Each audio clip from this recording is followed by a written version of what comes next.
I'm a New Yorker. I've known Trump's a bully for a long time. This is not news to me or anyone else here. And I know how to take him on. Don't back down in the face of a bully. Confront him. Take him on. Donald Trump must be stopped. I've beaten him before, and I will do it again.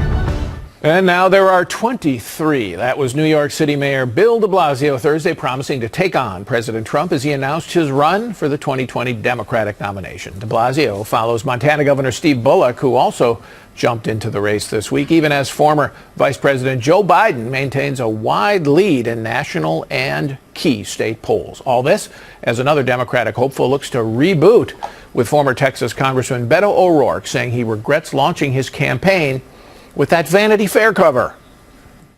I think it reinforces that perception of privilege, and that headline that said I was born to be in this. In the article was attempting to say that I felt that my calling was in public service. No one is born to be president of the United States of America, least of all me. Wall Street Journal columnist Karl Rove is a former senior advisor to President George W. Bush. Karl, welcome. First, before I give you a chance to go after Beto, I want to talk about Joe Biden, because you predicted a while ago that Biden was going to be stronger than a lot of people thought. And sure enough, he's showing remarkable strength. I think it's the biggest story of the campaign so far. How do you explain how well Biden is doing in the polls? Well, there must be a lot more traditional Democrats than we thought they were. I mean, at the beginning of this contest, we were told that this was all going to be predicated on a new kind of a Democrat, exemplified by AOC, by Bernie Sanders, by Elizabeth Warren, that the Democratic Party had gone hard left. Now, maybe the activist base has, maybe a lot of primary voters have, but I think that the broader polls indicate there are a lot more traditional Democrats who, rather than, throwing out our entire healthcare system with the so-called Medicare for all, government-run single-payer healthcare system, really want to have improvements and repairs made to the Affordable Care Act, as Joe Biden has been talking but here's about. Here's the other question, though, just in terms of the election in 2020. Could Donald Trump and be scaring enough Democrats into maybe making a very pragmatic decision about who can best beat Donald Trump? There could be that, because if you've been down and you really don't like the guy who's on top, that sometimes that dynamic that you described works.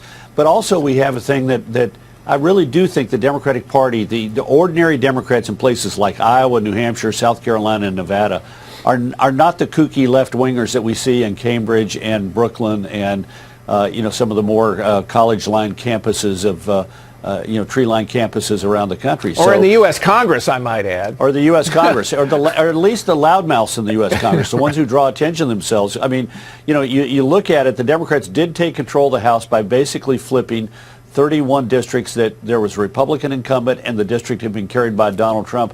And those people, those 31 Democrats, tend to be more centrist, but they also tend to be a lot more silent than the loudmouths who are grabbing attention by intentionally or unintentionally grabbing the attention on the left. So how are these other Democrats now, with Biden as strong as he is, how are they going to go after him? Is it going to be with policy proposals? Is it going to be trying to dig up things about his past? How are they going to do it? Well, I think that both of those things are likely. I was out at the Milken conference a week or two ago. I thought it was interesting. I was on a panel with Nirndra Tanda and Jim Messina, both Hillary Clinton aficionados, sort of what passes for, quote, the establishment of the Democratic Party. Right. And a question was asked, how are people going to respond when they start going after Biden? And I thought it was interesting. Both of them said, well, there'll be a price to be paid because Democrats don't want Democrats to take on other Democrats in the presidential contest. I thought that was maybe sort of like trying to set the table for what is coming. But yeah, somebody's going to try and take down Biden. The real key, though, is going to take place not on what happens on camera each and every day, but what happens behind the scenes in getting organization in Iowa. I made the point in my last column on this that, remember, we had this moment in November of 2007 where Barack Obama made a fantastic speech at the Jefferson-Jackson Day dinner in Des Moines, Iowa, in front of thousands of Democrats, and it grabbed national attention. The polls, however, stayed roughly where they were until early January, January 3rd, when he got a surprise upset victory in Iowa against Hillary Clinton. What mattered was that he had spent months building an organization in the state. Right. The speech mattered because it has energized his people and brought some new converts to the cause. but it didn't change the polls, the national polls appreciably, but it guaranteed him the ability to score an upset, and he did, and that's when the contest began to close between Barack Obama and Hillary Clinton in the national polls. Let me go to Beto here. Beto O'Rourke, he was going to be the new hot young thing, and turns out he may have been a shooting star who fades out. What's gone wrong?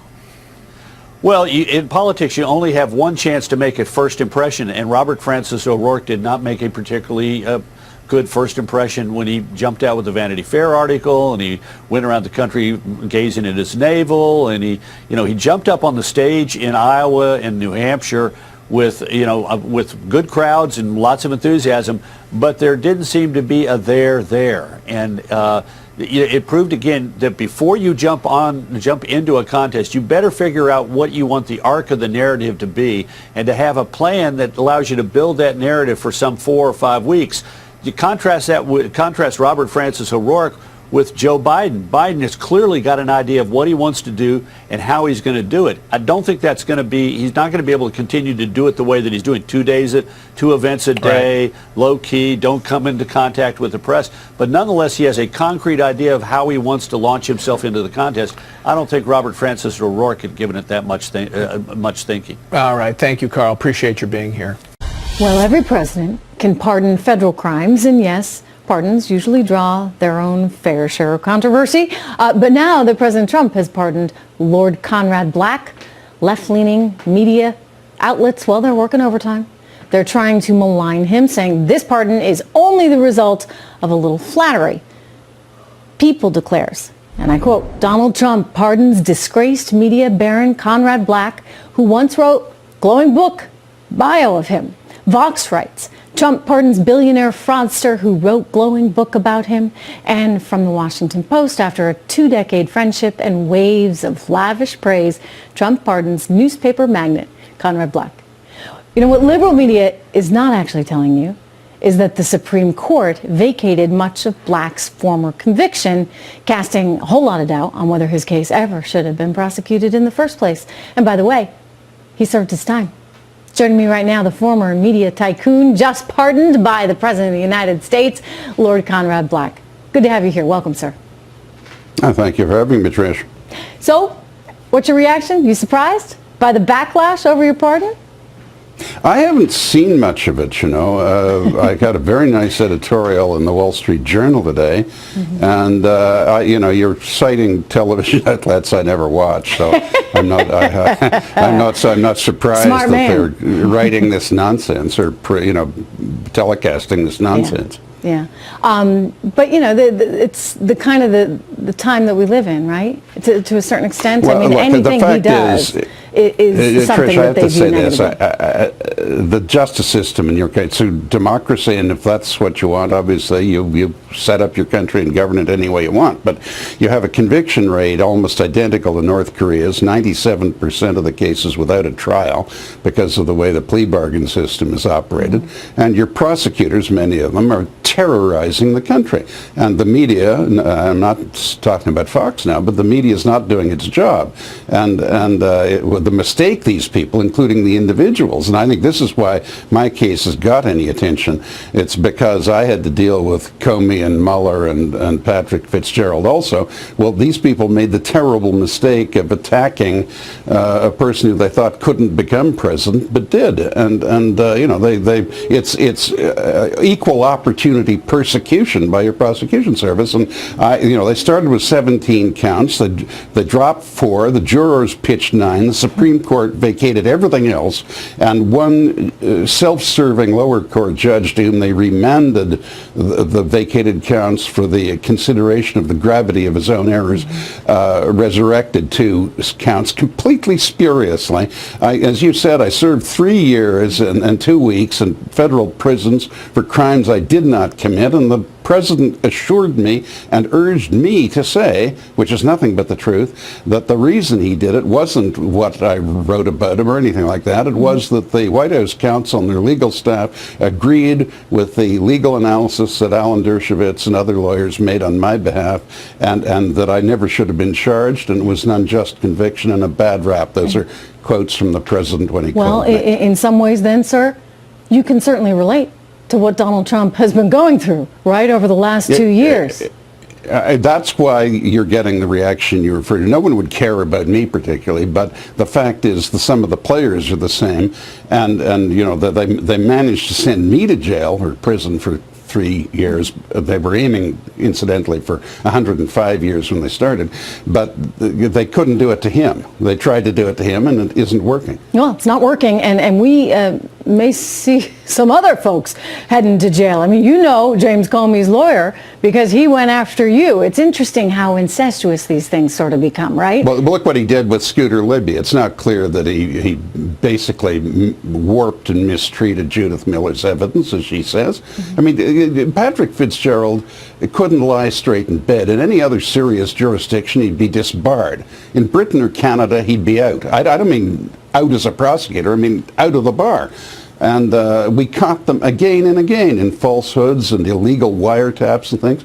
I mean, you know, your prosecution service in many places is just out of control. And obviously, Comey and McCabe were out of control.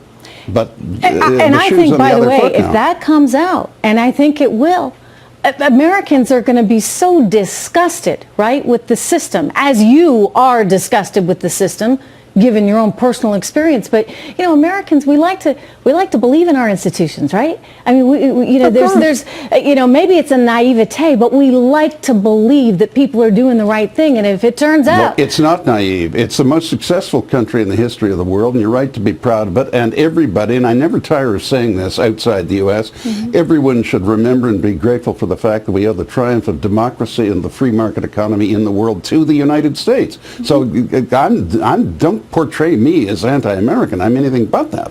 But there is a problem in the criminal justice system, and let us face facts. Brennan, Clapper, Comey, McCabe, and Hillary Clinton all lied to federal officials or under oath.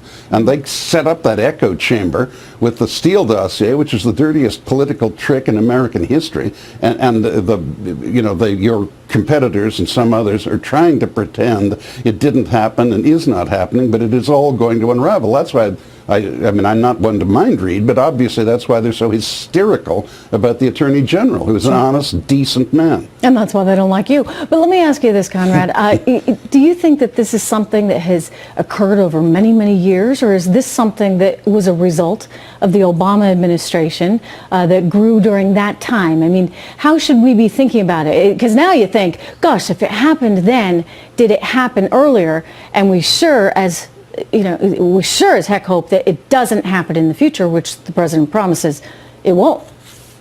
Yeah, well, I think it started in the days of extreme fear about African American rioting, extreme fear about violation of women, and extreme fear on the drug side. And they're all, I'm not suggesting they aren't legitimate fears.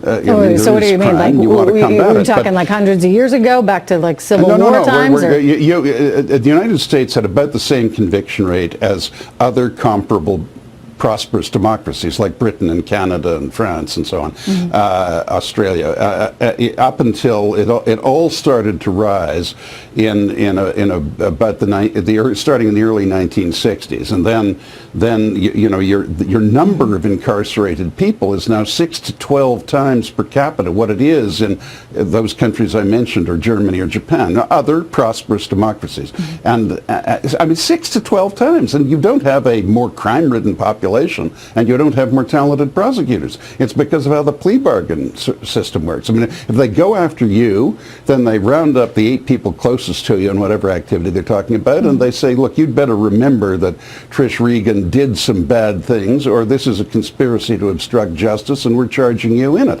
And then if you jog your memory, it's like a catechism class, and if you manage to give the right answers, then you get a pass, including a guarantee of non-prosecution for perjury, and they just produce this inculpatory evidence that's false. Yeah, they say don't fight the feds. How does the jury see through that? But it's not justice. Well, let me ask you, I mean, you look at what happened to Flynn, you look at what happened to Michael Cohen.